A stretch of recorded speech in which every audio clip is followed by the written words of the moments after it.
Definitely have something that I think everyone's going to be interested in.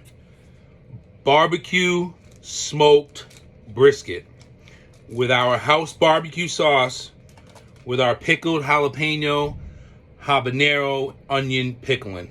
Please, what do you think? How does that look? Like, look at these. Oh, that one has sriracha. Shit. I need to know if this is something you guys are interested in.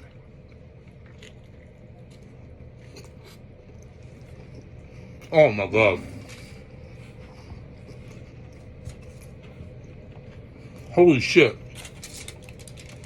Unbelievable. I'm talking like, it's a 10 out of 10. 10 out of 10. Who wants to try this? Let me know. We might run this as a special this week.